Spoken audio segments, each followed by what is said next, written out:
Welcome to my channel study with Ali Anjum.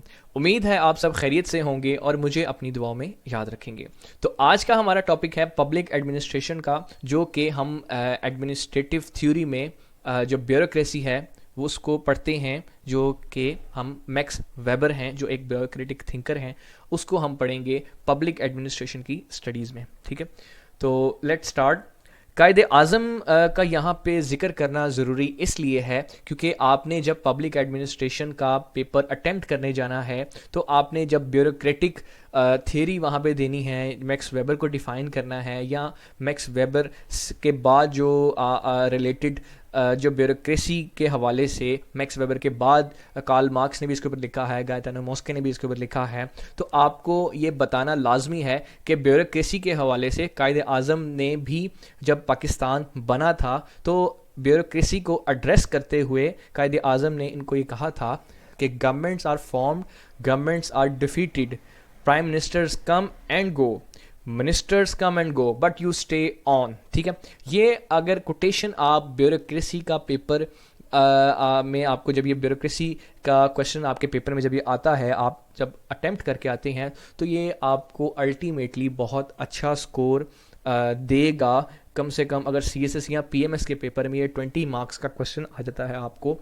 तो तकरीबन 3 से 4 मार्क्स तो आपको सिर्फ इसलिए मिल जाएंगे कि आपने पाकिस्तान के पर्सपेक्टिव से बात करते हुए जो ब्यूरोक्रेसी है उसमें कायदे आज़म का रेफरेंस भी दिया। तो हम अपना टॉपिक स्टार्ट करते हैं। तो जो ब्यूरोक्रेसी है, ये टर्म ब्यूरोक्रेसी जो है ये मैक्स वेबर ने कॉइन नहीं की थी। ये आपने याद रखना है कि जो ब्यूरोक्रेसी टर्म है ये फर्स्ट टाइम कॉइन हुई थी विंसेंट डी गॉर्ने की तरफ से, जो जिन्होंने 1745 में, ठीक है, जिन्होंने 1745 में विंसेंट डी गॉर्ने ने जो टर्म ब्यूरोक्रेसी थी वो कॉइन की थी।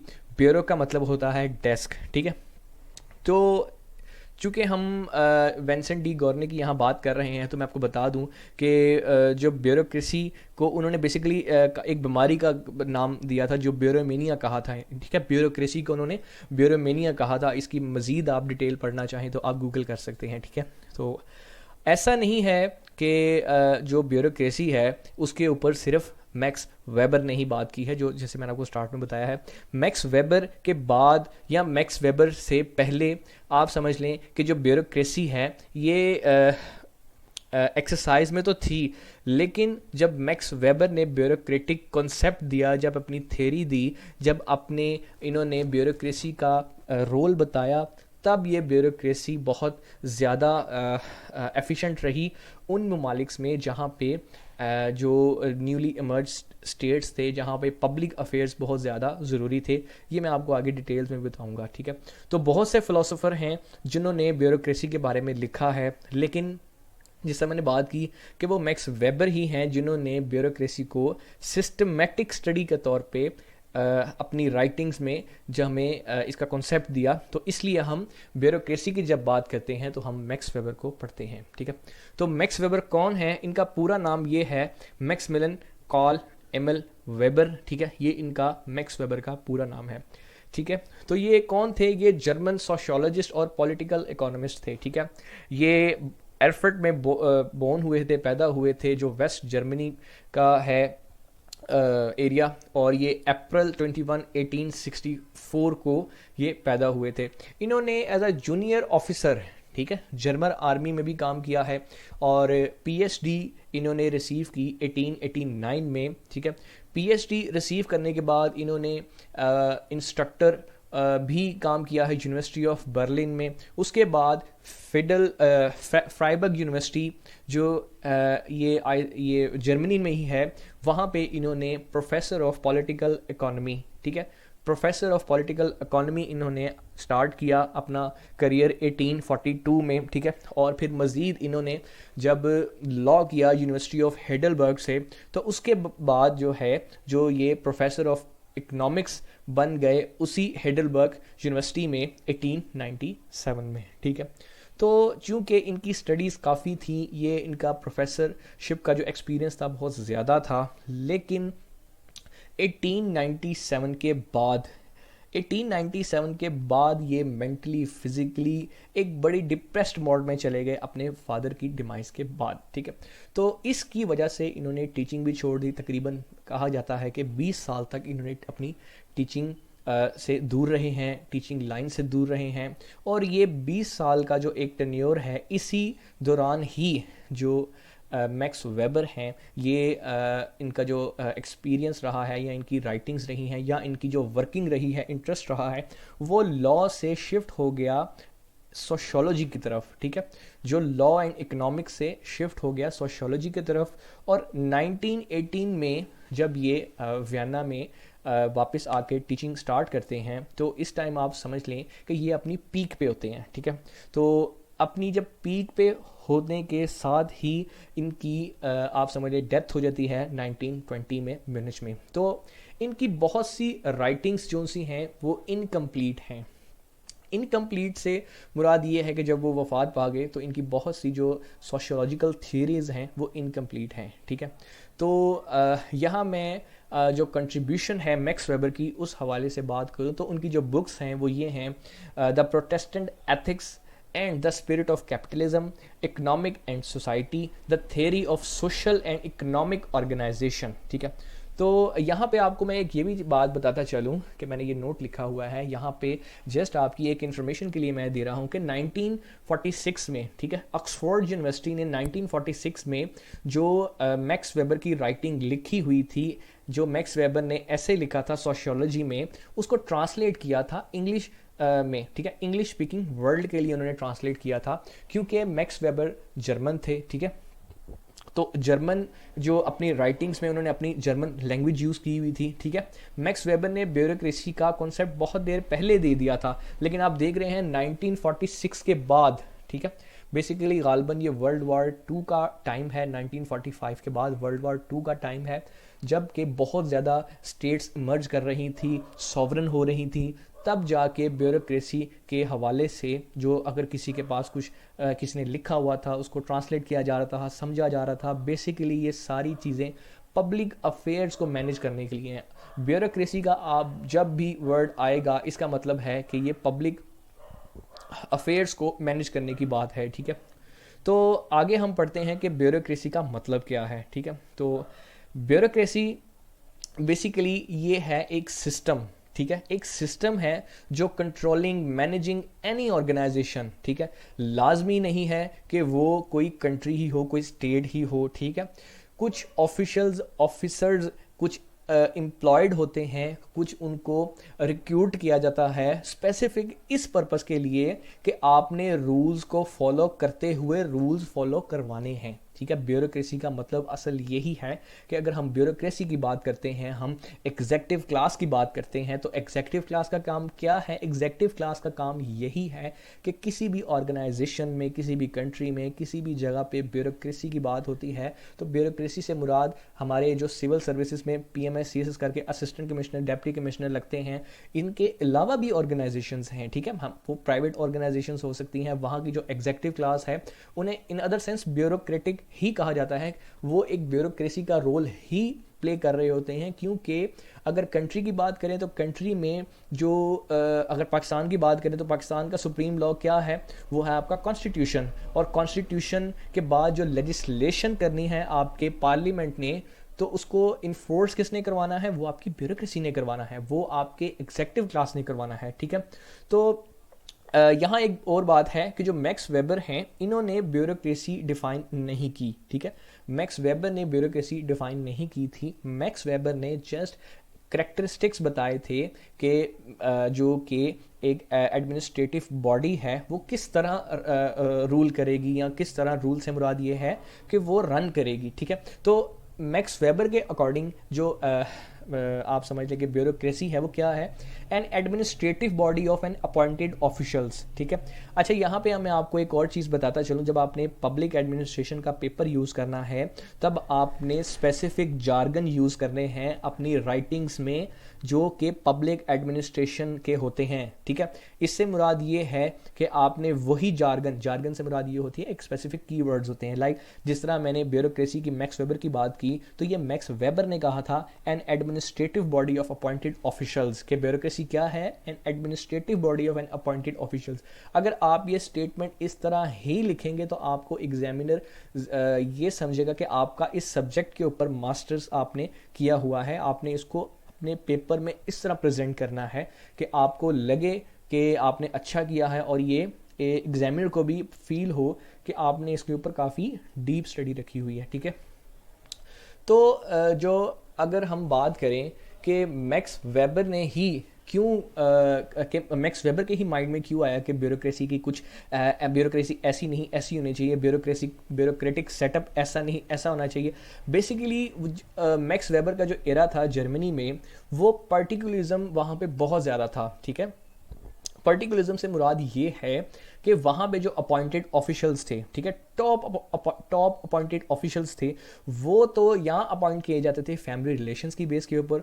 वहाँ पे फेवरेटिज्म होती थी, नेपोटिज्म होती थी। इससे मुराद ये है कि जो टॉप एलीट वहाँ पे बिठाई जाती थी किसी भी ब्यूरोक्रेटिक सीट के ऊपर, ब्यूरोक्रेसी में, वो सारे के सारे लिंक्स के थ्रू आए होते थे।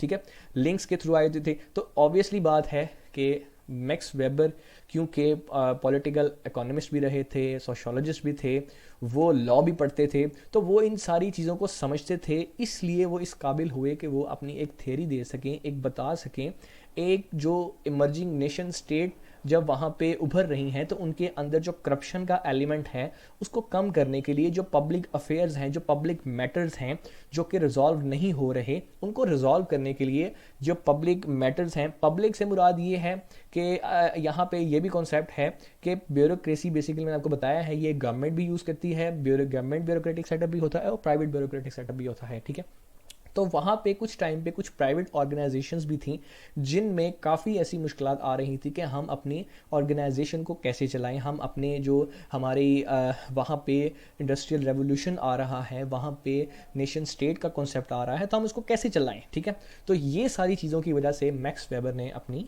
ब्यूरोक्रेसी दी थी और वो चाहते थे कि एक रैशनल अप्रोच होनी चाहिए ब्यूरोक्रेसी में। ठीक है, तो मैक्स वेबर का जो कॉन्सेप्ट है ब्यूरोक्रेसी का वो क्या है, वो कहते हैं कि जो पावर और अथॉरिटी है इसमें क्या डिफरेंस होता है। ठीक है, उसके बाद कंपोनेंट्स ऑफ अथॉरिटी है, टाइप्स ऑफ अथॉरिटी है, कैरेक्टरिस्टिक्स ऑफ ब्यूरोक्रेसी है। ठीक है, उसके बाद reasons for emergence of bureaucracy, ये मैं आपको आगे बताऊंगा कि ब्यूरोक्रेसी के इमर्ज करने की जो एक तो रीज़न मैंने आपको बता दी है, पब्लिक और एडमिनिस्ट्रेटिव अफेयर्स हैं, इसके अलावा भी और क्या रीज़न थी। ठीक है, और ब्यूरोक्रेसी के ऊपर किस तरह के कंट्रोल होने चाहिए, कुछ अगर हम इनको इतनी पावर दे रहे हैं तो इनके ऊपर कोई कंट्रोल भी होना चाहिए, कोई चेक भी होना चाहिए। ठीक है, तो सबसे पहले हम बात करते हैं कि मैक्स वेबर के अकॉर्डिंग जो पावर है वो क्या है और अथॉरिटी है वो क्या है। ठीक है, तो अगेन मैं आपको यही कहूँगा कि आपने अपने राइटिंग जार्गन्स वही रखने हैं जो कि पब्लिक एडमिनिस्ट्रेशन के हैं। ठीक है, power is the probability that one actor within a social relationship will be in a position to carry out his own will despite resistance. ठीक है, मैं आपको सिंपल से वर्ड में ये समझा देता हूँ कि आपको समझ आ रहा होगा, डिस्पाइट रेजिस्टेंस के अपनी विल को कैरी करना। ठीक है, कैरी आउट करना अपनी विल को, बेसिकली इसका मतलब ये है कि अपनी वैल्यूज़ को इम्पोज करना। ठीक है, अगर आपने सोशियोलॉजी पढ़ी है तो आपको पता लग जाएगा कि जो आपकी कस्टम्स, नॉर्म, ट्रेडिशंस हैं, जो आपके जो समटाइम इनहेरिट भी होती हैं और समटाइम्स आप उन्हें ट्रांसमिसिव और शेयर्ड भी होती हैं। ठीक है, ये तो सोशियोलॉजी में जिन्होंने पढ़ी है उनको ज़्यादा समझ आएगी। मैं अगर पावर पर्सपेक्टिव में बात करूं तो अपनी वैल्यूज़ को इम्पोज करना, यानी कि उसको आप पावर कहेंगे। ठीक है, और अथॉरिटी क्या है? अथॉरिटी बेसिकली एक प्रोबेबिलिटी है, कमांड है जो कि स्पेसिफिक कंटेंट को दी जाती है ओबे करने के लिए। स्पेसिफिक कंटेंट से मुराद है कि एक स्पेसिफिक वहाँ पे जो ग्रुप ऑफ पीपल्स हैं वो उस जो कमांड है जो पावर से ड्राइव हो रही है, जो अथॉरिटी पावर से आ रही है, उसको मानने के, ओबेड करने के वो पाबंद होते हैं। ठीक है, इन अदर सेंस मैं आपको इसको मज़ीद सिंपल समझाने के लिए मैं आपको एक एग्जांपल देता हूँ कि पावर और अथॉरिटी, बेसिकली ये कॉन्सेप्ट बहुत मज़े का है। पावर और अथॉरिटी में ज़्यादा फ़र्क नहीं आपको नज़र आ रहा, लेकिन इसमें थोड़ा सा फ़र्क है। वो इस तरह से है, मैं अगर कंटेम्प्रेरी वर्ल्ड के आपको एग्जांपल दूं कि पावर क्या है, ठीक है, पावर हर कंट्री के पास है, ठीक है, लेकिन कुछ पावर लीगल है और कुछ पावर इलीगल है, ठीक है। अब इलीगल पावर क्या है, जिस तरह मैं मिसाल दूं कि रशिया ने यूक्रेन पे हमला कर दिया, ठीक है, रशिया ने यूक्रेन पे, आप अगर न्यूज़ देखते हैं तो रशिया ने यूक्रेन पे हमला कर दिया, ये रशिया की पावर है, ठीक है। अब पावर ये इसकी इलीगल पावर है। इलीगल पावर से मुराद ये है कि किसी कंट्री, सॉवरन कंट्री के ऊपर अटैक करना, ये इंटरनेशनली रिकॉग्नाइज है कि ये ठीक नहीं है, ठीक है, क्योंकि उसके पास पावर है, उसने ये पावर को एक्सरसाइज किया है। अब अथॉरिटी क्या है, ठीक है, चूँकि मैंने आपसे कहा है जो पावर, जो अथॉरिटी है वो पावर से ड्राइव होती है, पावर से ही निकलती है अथॉरिटी, जो कि कमांड होती है, जो स्पेसिफिक पर्सन्स मानते हैं उसको, तो उसको अथॉरिटी कहते हैं। अब अथॉरिटी क्या है कि यूएस ने, यूरोपियन यूनियन ने सैंक्शंस इम्पोज कर दी हैं, किसके ऊपर, रशिया के ऊपर। अब सैंक्शंस इम्पोज करने के लिए भी पावर चाहिए, आपके पास अगर पावर होगी तो आप सैंक्शंस इम्पोज करेंगे ना, विदाउट आपके पास कुछ अगर होगा नहीं तो आपके पास तो पावर ही नहीं है। तो क्या है कि आपने अपनी पावर को लीगल सोर्स में यूटिलाइज करते हुए सैंक्शंस इम्पोज कर दी, मतलब अथॉरिटी दे दी कुछ स्पेसिफिक बैंक्स को कि आपने इसके इनके ऊपर सैंक्शंस इम्पोज की हैं, सैंक्शंस लगानी है, ट्रेड बंद कर दी है, तो ये आपके पास अथॉरिटी थी, ठीक है। ये एक मैंने आपको सिंपल सी मिसाल दी है पावर और अथॉरिटी को समझाने के लिए। तो जिस तरह मैं बात कर रहा था कि जो पावर है वो लेजिटिमेसी है, ठीक है, लेजिटिमेसी से मुराद ये है कि legitimacy turns power into authority. अब आपको ये वर्ड का समझ आ गया होगा कि मैक्स वेबर ने जब ये कहा था कि लेजिटिमिटी टर्न्स पावर इनटू अथॉरिटी, तो ये बेसिकली वो कहना क्या चाह रहा था। अब मज़ीद जो हमारे मैक्स वेबर हैं ये कहते हैं कि ऑल एडमिनिस्ट्रेशन मीन्स डोमिनेशन, और डोमिनेशन क्या है, exercise of authority. Exercise of authority हम कहते हैं कि ये डोमिनेशन है, ठीक है। Means ultimately at the end बात वही है, मैं आपको इसको मजीद भी समझा देता हूँ। Means authority comes from power and power comes from the legal source, ठीक है। अब लीगल सोर्स लाजमी नहीं कि पावर ही पावर अगर मैंने आपको एग्जांपल ये वाली दी है तो वो वाली हो, ये पावर लीगल जो सोर्स है ये कुछ भी हो सकता है। लाइक कॉन्स्टिट्यूशन ऑफ पाकिस्तान, ये आपका एक सुप्रीम लॉ है, ये आपका सुप्रीम लॉ है से मुराद है आपकी सुप्रीम पावर है, ठीक है। और इसको एक्सरसाइज कौन करता है, अथॉरिटी के सेंस में इसको एक्सरसाइज जुडिशरी करती है, जो सुप्रीम लॉ ऑफ कॉन्स्टिट्यूशन है उसको इंटरप्रेट करके आपको जो जुडिशरी है वो उसको एक्सरसाइज करती है, और वो एक्सरसाइज इस तरह करती है कि उसके पास अथॉरिटी है, किसी को भी जेल भेज दे, किसी को भी सज़ा दे दे, किसी को भी जुर्म दे दे under legal source. Legal source क्या है, पावर। पावर क्या है, जो कॉन्स्टिट्यूशन ऑफ पाकिस्तान में लिखी गई हैं सारी शराइत। तो ये जस्ट बेसिक एक आप समझ लें कि पावर और अथॉरिटी को समझाने के लिए मैंने आपको ये एग्जांपल्स दी हैं, ठीक है। अब आ जाते हैं कंपोनेंट्स ऑफ अथॉरिटी पे। अच्छा, जैसे मैंने आपसे बात की थी कि जो जर्मन में जो राइटिंग्स हैं वो मैक्स वेबर की बहुत ज़्यादा है, जिसकी वजह से वो इंग्लिश वर्ड तक लेट पहुंची। तो ये कंपोनेंट्स ऑफ अथॉरिटी बेसिकली ये किस बुक से लिए गए हैं, ये रेनहार्ड बेंडिक्स की एक बुक है, max weber and intellectual portrait, वहाँ से बुक से ये लिए गए हैं कंपोनेंट्स ऑफ अथॉरिटी, जो कि ट्रांसलेट की गई थी इंग्लिश में, जो इंग्लिश वर्ड को समझ आई वहाँ से ये लिए गए हैं। तो मैक्स वेबर क्या कहते हैं कंपोनेंट्स ऑफ अथॉरिटी में, वो कहते हैं कि अथॉरिटी के कंपोनेंट्स क्या होते हैं। अब आपको ये तो पता लग गया ना अथॉरिटी क्या होती है। अब अथॉरिटी के कंपोनेंट्स क्या होते हैं, ठीक है। वो कह रहे हैं एन इंडिविजुअल और a body of an individual who rule, ठीक है, एक इंडिविजुअल या एक बॉडी इंडिविजुअल जो रूल करता है, और दूसरा जो जिस पर रूल किया जाता है, एन इंडिविजुअल और body of individual who are ruled, जिन पर रूल किया जा रहा है, ठीक है। और मज़ीद वो कहते हैं कि जो रूलर्स हैं वहाँ पे उनका इन्फ्लुएंस होना चाहिए कंडक्ट करने के लिए रूल को, उनकी एक्सप्रेशन होनी चाहिए, उनकी विल और कमांड भी होनी चाहिए, ठीक है। तो जो अगर वो रूल करना चाह रहे हैं तो उनको कमांड भी होनी चाहिए, उनका एक्सप्रेशन होना चाहिए, उनका अपनी विल को रूल करने के लिए, कमांड करने के लिए, ठीक है। तो जो ऑब्जेक्टिव डिग्री कमांड है वो इन्फ्लुएंस के साथ जो है, आप समझना चाहें उसको, इन्फ्लुएंस के साथ जब आप उसको करते हैं तब जाके आपकी जो कमांड है वो जो एक डायरेक्ट है और एक इनडायरेक्ट है, ठीक है। जो terms of subjective acceptance with the ruled obeyed the command, ठीक। मैं इसको मज़ीद सिंपल कर देता हूँ कि कंपोनेंट्स ऑफ अथॉरिटी आपने बेसिकली ये रखने हैं कि एक वो लोग हैं जिन पे रूल होता है, एक वो लोग हैं जिन पे रूल किया जाता है, और मज़ीद आप समझें कि कुछ जो रूलर्स हैं उनके अंदर भी विल होती है रूल करने की, कमांड को अथॉरिटी करने की, लेजिटिमाइज करने की, और कुछ एविडेंस और इन्फ्लुएंस रूलर्स जो से होते हैं वो टर्म्स ऑफ ऑब्जेक्टिव डिग्री, जो ऑब्जेक्टिव डिग्री उनके किसी भी डायमेंशन में हो सकती है, उसको कमांड करने के लिए उनको रखते हुए अपने जो अथॉरिटी है उसको एक्सरसाइज करते हैं और वो रूल को ओबेड करवाते हैं, ठीक है। तो नेक्स्ट स्लाइड पे हम देखते हैं कि टाइप्स ऑफ अथॉरिटी क्या है, ठीक है। तो टाइप्स ऑफ अथॉरिटी क्या है, बेसिकली 3 तरह की उन्होंने अथॉरिटी की टाइप्स बताई हैं, ठीक है। सबसे पहले है ट्रेडिशनल, फिर क्रिस्मेटिक, फिर लीगल रैशनल अथॉरिटी, ठीक है। तो सबसे पहले अगर हम ट्रेडिशनल अथॉरिटी की बात करें तो ट्रेडिशनल अथॉरिटी में जो मास्टर्स हैं, ठीक है, की position will be given to masters और followers, for instance dynastical rules और स्पेसिफिक ट्राइब्स, ठीक है। तो ट्रेडिशनल अथॉरिटी को समझने के लिए बेसिकली आपको मैक्स वेबर के एरा में जाना पड़ेगा। मैक्स वेबर का एरा अगर आप देखें तो वहाँ पे यूरोप अपने डार्क एजिस में समझ लें कि वो निकल रहा था, अभी पूरी तरह से नहीं निकला था, ठीक है। वहाँ पे नेशन स्टेट इमर्ज हो रही थी, ठीक है। नेशन स्टेट जब इमर्ज हो रही थी तो क्या है कि जो वहाँ पे किंग था, जो मोनार्की सिस्टम्स थे वहाँ पे, ठीक है, वो रूल कर रहे थे, वो वहाँ पे रूल हो रहा था। और जो अगर हम डायनेस्टिकल रूल की बात करें तो क्या है कि एक डायनेस्टी से दूसरी डायनेस्टी में रूल जो अथॉरिटी है वो चली जाती थी।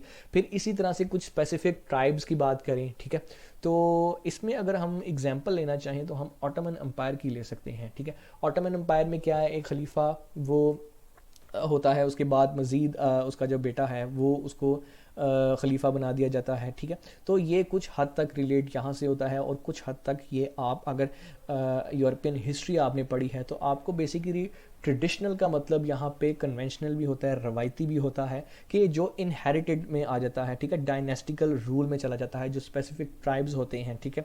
तो अगर हम मज़ीद बात करें क्रिस्मेटिक अथॉरिटी की, तो क्रिस्मेटिक अथॉरिटी क्या है कि having extra ordinary and exponential, ठीक है, extra ordinary and exceptional qualities, dynamic in nature, either positive और नेगेटिव, ठीक है। तो जो क्रिस्मेटिक अथॉरिटी है, क्रिस्मेटिक अथॉरिटी क्या है, क्रिस्मेटिक का मतलब ही आपको पता है कि बड़ी एक चाम जिसे हम कहते हैं। तो ये बेसिकली अगर इसकी मैं बात करूं तो ये क्या है, कुछ ऐसे लीडर्स होते हैं, कुछ ऐसे पर्सन्स होते हैं जिनके पास एक्स्ट्रा ऑर्डिनरी जो स्किल्स होते हैं, जो एक्स्ट्रा ऑर्डिनरी उनके पास क्वालिटीज़ होती हैं, उन क्वालिटीज़ की बेस के ऊपर चाहे वो पॉजिटिव हो या नेगेटिव हो वो अथॉरिटी को एक्सरसाइज करते हैं, ठीक है। लाइक अगर मैं बात करूं तो ब्रिटिश इंडिया में अगर मैं बात करूं तो कुछ हमारे बड़े अच्छे लीडर रहे हैं, जैसे इंडिया में महात्मा गांधी रहे हैं, और पाकिस्तान में कायदे आज़म हैं, तो इनके अलावा मौलाना मोहम्मद अली जौहर हैं। ये सारे क्या हैं, ये क्रिस्मेटिक अथॉरिटी रखते थे। क्रिस्मेटिक अथॉरिटी की मुराद ये है कि जब ये एक जगह पे खड़े होते थे लोग इनके साथ खड़े हो जाते थे। कायदे आज़म एक जगह पे खड़े होते थे, कायदे आज़म के साथ लोग खड़े हो जाते थे। महात्मा गांधी एक जगह पे खड़े होते थे, उनके साथ लोग खड़े हो जाते थे। जैसे ही नेहरू कुछ कहता था तो सारी जो हिंदू कम्युनिटी है वो नेहरू की बात को एज अ अथॉरिटी मानते हुए वो उसको मानती थी, एक्सरसाइज करवाती थी। तो क्रिस्मेटिक अथॉरिटी का मतलब ये है कि एक ऐसी अथॉरिटी जो किसी पर्सन के पास हो, उसकी क्वालिटीज़ की वजह से, चाहे वो पॉजिटिव हो या नेगेटिव हो, ठीक है। तो नेक्स्ट हम बात करते हैं लीगल रैशनल अथॉरिटी की, ठीक है। तो लीगल रैशनल अथॉरिटी क्या है, it comes from legal positions like judiciary, ठीक है। तो लीगल रैशनल अथॉरिटी बेसिकली यही है कि इसके पीछे कोई लीगल सोर्स होता है, कोई लीगल चीज़ होती है जो कि एक अथॉरिटी को लीगल बनाती है, एक जो एक रैशनल अप्रोच लेके आती है उसमें, तो उसको हम लीगल रैशनल अथॉरिटी के पैराडाइम में लेके आते हैं, ठीक है। तो अब जो मैक्स वेबर की ब्यूरोक्रेसी है, बेसिकली इन्हें आइडियल टाइप ब्यूरोक्रेसी भी कहा जाता है। तो उसकी वजह ये क्या है कि ये जस्ट एक मेंटल कंस्ट्रक्ट और इमेजिनेशन है, ठीक है। उसका मतलब ये है कि ये इतनी प्रैक्टिकली इम्पॉसिबल आप समझ लें कि इसकी ये मैक्स वेबर का कॉन्सेप्ट है ब्यूरोक्रेसी का।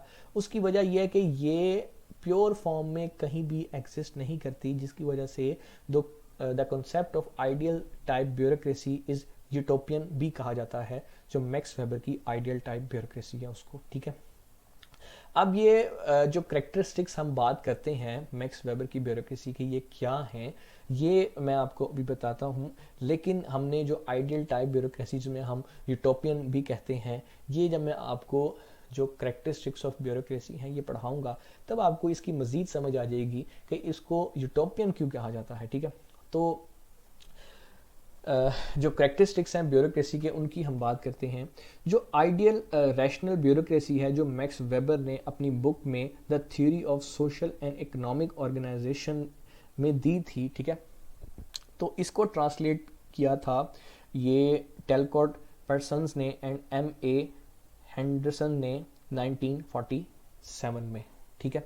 तो ये जो करेक्टरिस्टिक्स हैं यहाँ पे दी हुई हैं मैक्स वेबर की, ये उनकी एक बुक है, वो ये theory of social and economic organisation, जिसको ट्रांसलेट किया था ये टेलकॉट ने। तो बेसिकली बात मैं आपको एक रिमाइंड भी करवा दूं कि ट्रांसलेटेड चीज़ें जितनी भी होंगी वो आपको मिलेंगी मैक्स वेबर से रिलेटेड, ठीक है। तो सबसे पहले करेक्टरिस्टिक्स में उन्होंने बात की थी हायरार्की की, ठीक है। अब उन्होंने कहा था कि ब्यूरोक्रेसी में हायरार्की होनी चाहिए। हायरार्की से मुराद ये है कि हर जो ऑफिशियल है या ऑफिसर है वो हायरार्की का पार्ट हो, ठीक है। जो अथॉरिटी है वो ऊपर से नीचे तक आए, ठीक है। और वहाँ पे सुपीरियर और सबऑर्डिनेट का रिलेशनशिप ऐसा हो कि जो एक हायरार्की शो करे, ठीक है। अब हायरार्की से मुराद क्या है, ये तो हमने मैक्स वेबर की हायरार्की पढ़ ली ये तो हमने मैक्स वेबर की जो उन्होंने हायरार्की का कहा है वो हमने पढ़ लिया है कि सुपीरियर और सबऑर्डिनेट का रिलेशनशिप होना चाहिए, और जो पावर है वो या अथॉरिटी है वो ऊपर से नीचे तक आनी चाहिए। अब हम इसको पाकिस्तान के पर्सपेक्टिव में बात करें कि ब्यूरोक्रेसी की हायरार्की क्या है, तो हायरार्की में सबसे पहले जो निचले लेवल पे आते हैं वो आप किसी गवर्नमेंट में किसी गवर्नमेंट के ऑफिस में जाएं तो वो आपके नायब कासिस होते हैं। नायब कासिस से ऊपर क्या है, वो आपका जूनियर क्लर्क है, ठीक है। अगर हम ब्यूरोक्रेसी की हायरार्की की बात करें, जो सबसे बॉटम की पोजीशन है वो जूनियर क्लर्क है, ठीक है। उसके बाद आपके सीनियर क्लर्क आते हैं, उसके बाद असिस्टेंट आते हैं, उसके बाद आपका सुपरिटेंडेंट आता है।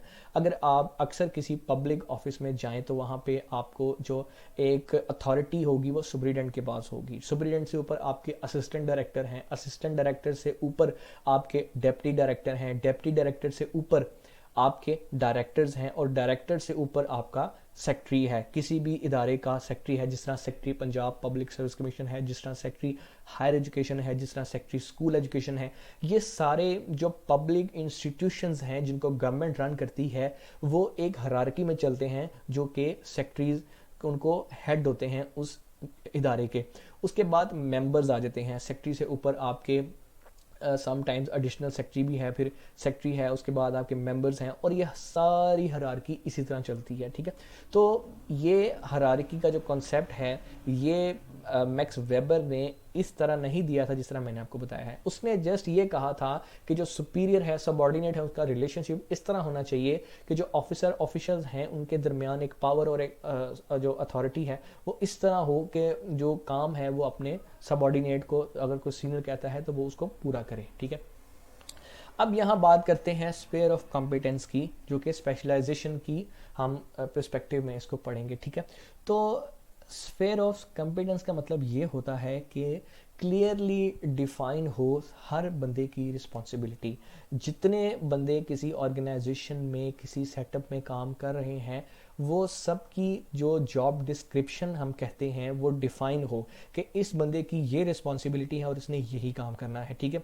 तो जो इंडिविजुअल पोजीशन है अगर किसी को दी जाती है तो कुछ ख़ास तौर पे कुछ ऐसी पोस्ट होती हैं, उनके लिए स्किल्स रिक्वायर्ड होते हैं, ठीक है। तो अगर किसी चीज़ के लिए स्किल्स रिक्वायर्ड हैं तो वो स्किल्स उस पोस्ट को के बंदे को ही जाएंगे। कोई ऐसा नहीं है कि किसी का काम कोई कर रहा है, किसी का काम कोई कर रहा है। इससे मुराद ये है कि कोई जूनियर क्लर्क है तो जूनियर क्लर्क सेक्रेटरी का काम नहीं कर सकता और सेक्रेटरी जूनियर क्लर्क का काम नहीं कर सकता, ठीक है। तो नेक्स्ट हम चलते हैं मेरिट बेस। अब मेरिट बेस क्यों है ये आपको बेसिकली मैंने पहले बता दिया है कि जो ब्यूरोक्रेसी का उस टाइम पे इरा था, वहाँ पे पर्टिकुलरिज्म चल रहा था, जिसकी वजह से वो मैक्स वेबर चाहते थे कि वहाँ पे मेरिट सिस्टम हो, वहाँ पे नेपोटिज्म फेवरेटिज्म ना हो। तो सेम यही पर्सपेक्टिव से हम बात करें जो रिक्रूटमेंट प्रोसेस है, ठीक है। पाकिस्तान की हम बात करें तो पाकिस्तान में आपके दो समझ लें कि ऐसे इदारे हैं, एक प्रोविंशियल लेवल पे और एक फेडरल लेवल पे, जो कि गवर्नमेंट फंक्शनरीज़ को, ठीक है, गवर्नमेंट फंक्शनरीज़ को, ब्यूरोक्रेसी को रिक्रूट करता है। वो कौन से इदारे हैं दो? एक आपका फेडरल का जो इदारा है वो है फेडरल पब्लिक सर्विस कमीशन, और हर प्रोविंस का अपना अलग है, जिस तरह पंजाब का पंजाब पब्लिक सर्विस कमीशन, जिस तरह सिंध का सिंध पब्लिक सर्विस कमीशन, इस तरह केपीके का केपीके पब्लिक सर्विस कमीशन, सारे अपने हैं, ठीक है। तो वहाँ पे क्या होना चाहिए? वहाँ पे मेरिट सिस्टम होना चाहिए। वहाँ पे अगर कोई बंदा रिक्रूट होके आता है तो वो एक मेरिट बेस पे आए, ठीक है। अब बात करते हैं separation of personal life from personal life और वर्किंग लाइफ, ठीक है। अब इस एक छोटी सी जो मैंने लाइन लिखी है इसका आपको वैसे ही मतलब समझ आ गया होगा कि जो प्रोफेशनल लाइफ है वो आपकी जो वर्किंग लाइफ है, जो आपकी पर्सनल लाइफ है, उससे अलग होनी चाहिए, ठीक है। जो आपके ऑफिशियल्स वहाँ पे किसी प्राइवेट अगर प्राइवेट पर्पस के लिए, मतलब प्राइवेट पर्पस कोई उनका होता है, तो वो अपने जो ड्यूटीज़ हैं उनको ड्यू नहीं करेंगे, ठीक है, अपने प्राइवेट काम के लिए, ठीक है। जो पर्सनल काम है वो अपना पर्सनल लाइफ का जो भी काम है वो अपनी जो कि प्रोफेशनल लाइफ है उससे रिलेट नहीं करेंगे, ठीक है।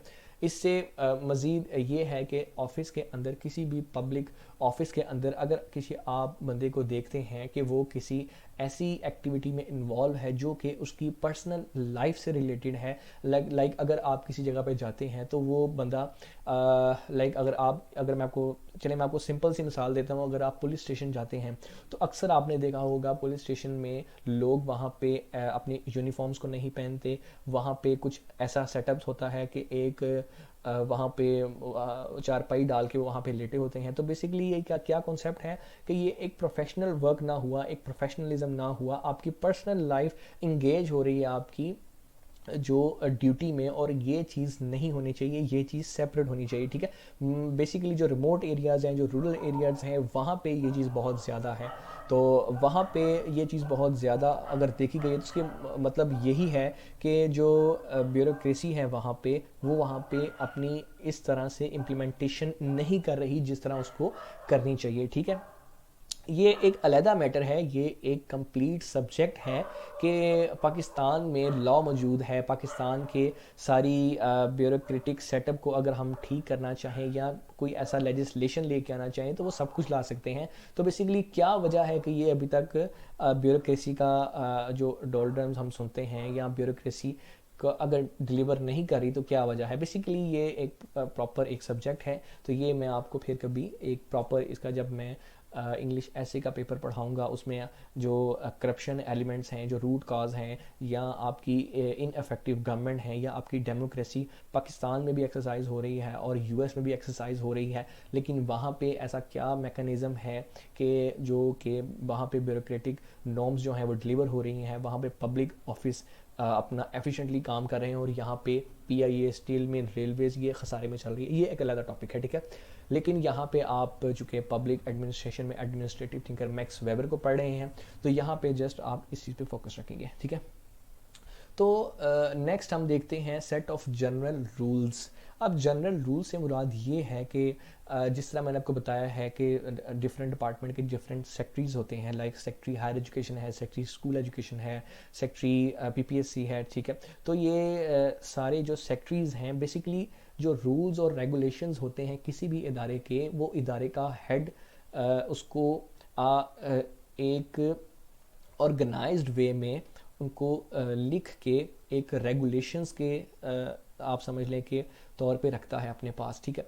तो जो सेक्रेटेरिएट है, ठीक है, जिस तरह लाहौर सेक्रेटेरिएट है या कोई अदर सेक्रेटेरिएट है, तो सेक्रेटेरिएट का काम क्या है, basically set of rules, regulations, policies, implementation या सारी ऐसे रूल्स रेगुलेशंस उन चीज़ों को पूरा करना, ये सारा काम जो सा है ये एक ब्यूरोक्रेसिक सेटअप में होना चाहिए कि ब्यूरोक्रेसी के अंदर ये किसी ऑर्गेनाइजेशन के अंदर, या अगर हम पब्लिक ऑफिस की बात करते हैं कि अगर पीपीएससी ने काम करना है तो पीपीएससी किस तरह काम करेगा। काम से मुराद ये है कि पीपीएससी की रिक्रूटमेंट प्रोसेस क्या होगा। अगर हम स्कूल एजुकेशन की बात करें तो स्कूल एजुकेशन का निज़ाम किस तरह चलेगा। अगर हम ये dairy and life stock department की बात करते हैं तो dairy and life stock department किस तरह चलेगा, किस तरह ये रन करेगा, ये सारी सेट ऑफ रूल्स जो से हैं, ये जो वहाँ का सेक्रेटरी या जो भी हेड है किसी ऑर्गेनाइजेशन का, वो वहाँ पे एक रिटन डाउन करके लिख देता है कि ये अगर ऑर्गेनाइजेशन चलेगी तो ये ऑर्गेनाइजेशन इन रूल्स के ऊपर चलेगी और इन रूल्स की वायलेशन नहीं होगी, ठीक है।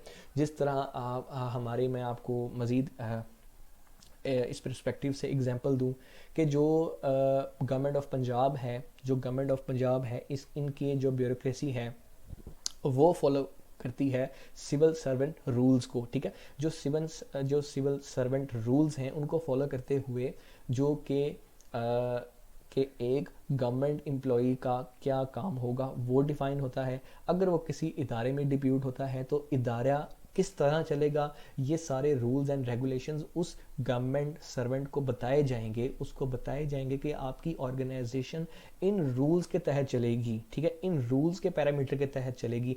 गवर्नमेंट के अलावा अगर आपकी कोई ऑर्गेनाइजेशन है तो वो ऑर्गेनाइजेशन इन रूल्स के ऊपर चलेगी, ठीक है। और वो कहते हैं कि रिटन कम्युनिकेशन, ठीक है, ये बड़ा एक इंटरेस्टिंग चीज़ है कि अगर आप किसी भी गवर्नमेंट डिपार्टमेंट में जाते हैं या किसी ऐसी ऑर्गेनाइजेशन में जाते हैं लाइक जो बड़ी एक हाईटेक ऑर्गेनाइजेशन है, तो वहाँ पे आप देखेंगे जो जितने भी एडमिनिस्ट्रेटिव जो एक्ट्स हैं, डिसीजन हैं या रूल फॉर्मुलेट हो रहे हैं, उनको एक रिकॉर्ड रखा जाता है, उनकी एक डॉक्यूमेंटेशन होती है।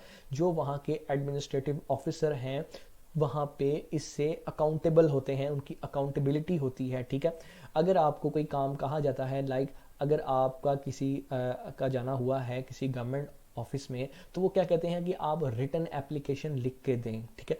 ये एक आम सी चीज़ है। अगर आप किसी भी जगह पे जाते हैं, लाइक अगर आप पुलिस में कंप्लेन करवाने जाते हैं तो वो कहते हैं आप एक रिटन एप्लीकेशन दें, फिर हम देखते हैं कि इसके ऊपर एफआईआर करवानी है नहीं करवानी। तो इसी तरह से अगर आपका कोई भी मैटर है किसी तरह का भी, तो आपकी ये एक एप्लीकेशन दी जाती है किसी भी डिपार्टमेंट में, फिर वो एप्लीकेशन फॉरवर्ड की जाती है आपके जो डायरेक्टर लेवल या डिप्टी डायरेक्टर लेवल या सुपरिटेंडेंट लेवल के बंदे को, जो कि आपका जो एप्लीकेशन देखते हुए अपना उसके ऊपर सिग्नेचर, साइन, रिकमेंडेशन या कुछ भी ऐसी बात हो वो करके भिजवाता है आपकी उस डिपार्टमेंट की हायर अथॉरिटीज़ को, जो कि सेक्रेटरीज हैं।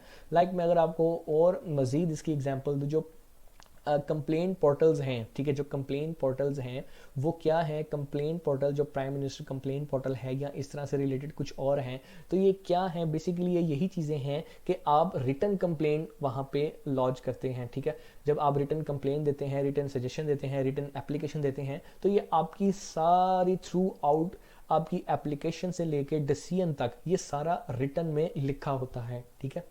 तो आगे है नॉन ब्यूरोक्रेटिक हेड, ठीक है। तो ये हमारा इंशाल्लाह ताला नेक्स्ट पार्ट 2 में हम इसको पढ़ेंगे, और रीज़न और एमरजेंस भी है, ये हम इंशाल्लाह नेक्स्ट पार्ट 2 में पढ़ेंगे, और इसके बाद इसका क्रिटिसिज्म भी पढ़ेंगे। तो उम्मीद है हम इंशाल्लाह नेक्स्ट लेक्चर में मिलेंगे। शुक्रिया, अल्लाह हाफिज़।